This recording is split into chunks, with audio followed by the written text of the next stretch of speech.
La identidad de Lucas siempre ha estado envuelta en cierto misterio. A diferencia de otros autores del Nuevo Testamento como Pedro y Juan, él nunca se menciona a sí mismo directamente en sus escritos, y las referencias a él por parte de otros apóstoles son escasas.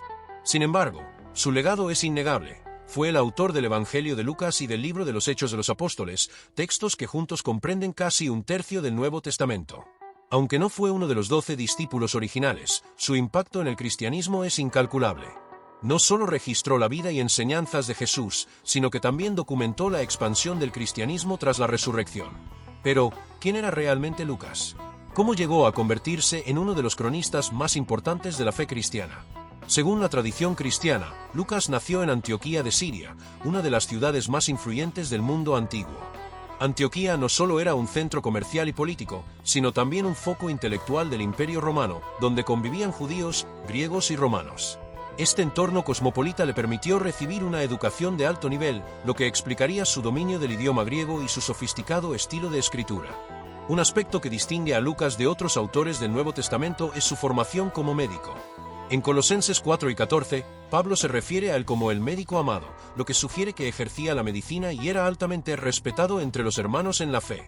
En la cultura grecorromana, ser médico requería un profundo conocimiento de anatomía, botánica y filosofía, y su formación probablemente incluyó estudios en escuelas médicas reconocidas como las de Alejandría o Tarso.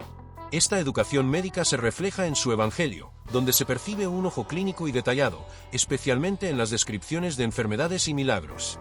Un ejemplo notable es su relato de la agonía de Jesús en el Getsemaní, donde menciona que su sudor era como gotas de sangre, Lucas 10 y 44, un fenómeno conocido como hematidrosis, causado por un estrés extremo. Pero además de su formación médica, Lucas poseía una mentalidad de historiador. Su evangelio es el más estructurado y ordenado de los 4, con un estilo narrativo que recuerda a los historiadores clásicos como Heródoto y Tucídides. Desde el principio de su evangelio, deja claro que su objetivo es proporcionar un relato detallado y fidedigno basado en una investigación rigurosa, Lucas 1, 1-4. Otro punto que hace de Lucas una figura singular en el Nuevo Testamento es su probable origen gentil. A diferencia de Mateo, Juan o Pedro, que eran judíos, Lucas parece haber venido de un contexto no judío. En Colosenses 4, 10-14, Pablo menciona a algunos compañeros de la circuncisión, es decir, judíos convertidos al cristianismo, pero Lucas no está entre ellos. Esto sugiere que era gentil, lo que lo convertiría en el único autor no judío del Nuevo Testamento. Este detalle es crucial porque explica la perspectiva universalista de su evangelio. Mientras que Mateo escribe para un público judío y enfatiza cómo Jesús cumple las profecías mesiánicas, Lucas presenta a Cristo como el Salvador de toda la humanidad. Su evangelio destaca a personajes marginados como los samaritanos, los pobres y las mujeres, mostrando un Jesús accesible a todos, sin distinción de raza o condición social. Su origen gentil también influyó en su relación con la iglesia primitiva. Como alguien ajeno a la nación de Israel, Lucas simbolizaba la nueva era inaugurada por Cristo, en la que la salvación estaba abierta a todos los pueblos. Su estrecha relación con Pablo, el apóstol de los gentiles, refuerza esta idea. Lucas acompañó a Pablo en sus misiones por el mundo grecorromano, siendo testigo de la resistencia de los judíos al evangelio y del impacto de la predicación entre los paganos. En el libro de los Hechos, registra episodios clave como la conversión del centurión Cornelio, Hechos 10, y el concilio de Jerusalén, Hechos 15, donde se decidió que los gentiles no necesitaban seguir las tradiciones judías para ser salvos. El encuentro de Lucas con el cristianismo es uno de los aspectos más fascinantes de su historia. A diferencia de Pedro, Juan o Mateo, que conocieron a Jesús en persona, Lucas no estuvo presente durante el ministerio terrenal del Maestro. Es probable que haya conocido el Evangelio a través de la predicación de los apóstoles o de otros cristianos que propagaban la fe en el Imperio Romano. Una de las teorías más aceptadas es que Lucas fue impactado por el crecimiento del cristianismo en Antioquía de Siria, ciudad donde, según Hechos 11 y 26, los discípulos fueron llamados cristianos por primera vez. Antioquía era un importante centro de la iglesia primitiva, donde judíos y gentiles convertidos convivían en la fe. Si Lucas realmente era originario de esta ciudad, es probable que haya sido allí donde escuchó por primera vez el mensaje de Jesús. El cristianismo, aún en sus primeros años, comenzaba a expandirse con rapidez, y Lucas, con su formación intelectual, pudo haber sido atraído por su impacto transformador. Tal vez escuchó relatos sobre los milagros y el amor predicado por Cristo, en marcado contraste con el racionalismo de la cultura grecorromana. Uno de los momentos más determinantes en la vida de Lucas fue su relación con Pablo. No fue solo su compañero de viaje, sino también su discípulo leal y amigo cercano.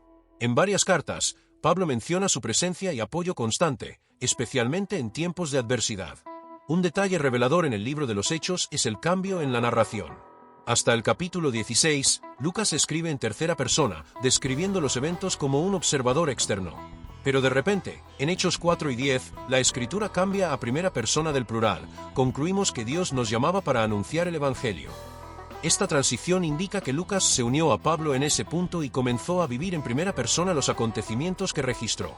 Lucas acompañó a Pablo en viajes peligrosos, presenció su encarcelamiento en Jerusalén y estuvo presente en su viaje como prisionero rumbo a Roma, relatando con detalle la tormenta y el naufragio en Hechos 27. Su estilo narrativo sugiere que vivió estos eventos de primera mano. Pero su papel no se limitó a ser un cronista. Como médico, probablemente brindó atención a Pablo, quien había sufrido numerosos castigos físicos, azotes y enfermedades. En 2 Corintios 12, 7, Pablo menciona un aguijón en la carne, que algunos creen que era una dolencia persistente. Si esta hipótesis es correcta, Lucas pudo haber sido clave en su cuidado. Hasta el final de la vida de Pablo, Lucas permaneció a su lado. En su última carta, escrita desde la prisión en Roma, Pablo declara: «Solo Lucas está conmigo», 2 Timoteo 4 y 11, una frase que refleja una profunda lealtad y compañerismo. Lucas no solo registró la historia del cristianismo, sino que la vivió intensamente. Su Evangelio y el libro de los Hechos no son meros documentos históricos, sino testimonios vivos de la fe en acción. Pero su historia no termina aquí. Su destino final sigue siendo un misterio, y las tradiciones sobre su muerte varían. Algunos afirman que murió en paz a una edad avanzada, mientras que otras versiones sugieren que fue martirizado en Grecia, colgado de un árbol por su fe. Lucas no solo dejó un impacto con su Evangelio y el libro de los Hechos, sino que su vida misma se convirtió en un testimonio del poder transformador del cristianismo.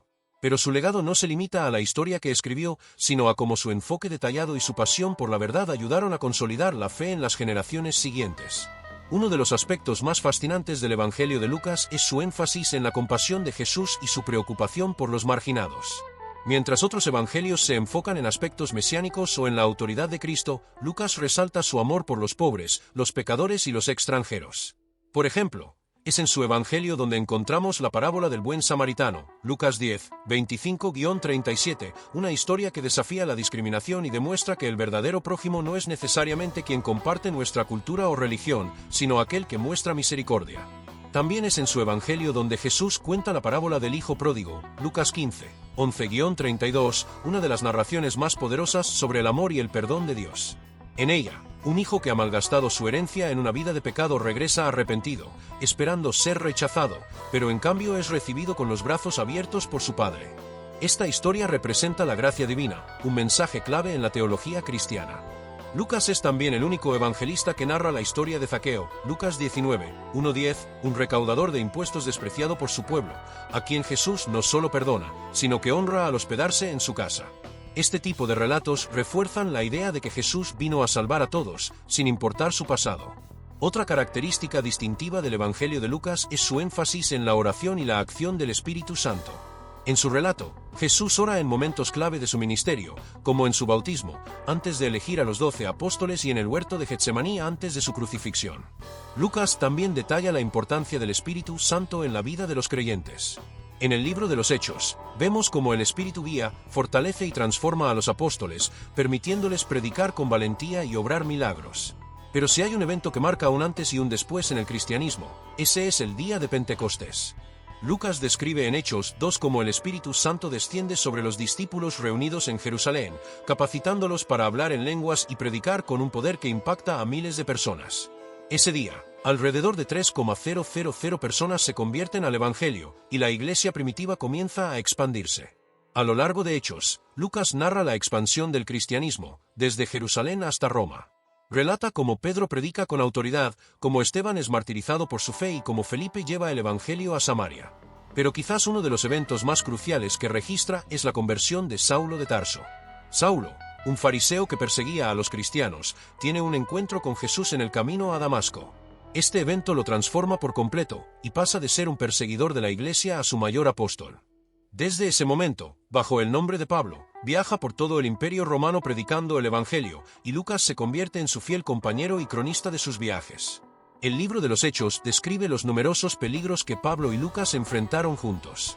Desde persecuciones hasta naufragios, el compromiso de Lucas con la misión de Cristo lo llevó a acompañar a Pablo en algunas de las situaciones más difíciles.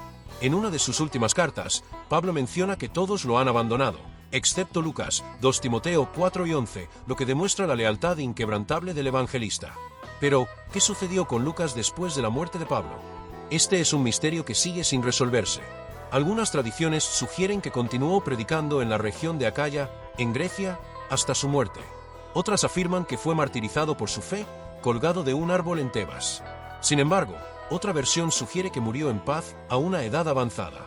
Independientemente de cómo terminó su vida, el impacto de Lucas sigue siendo innegable.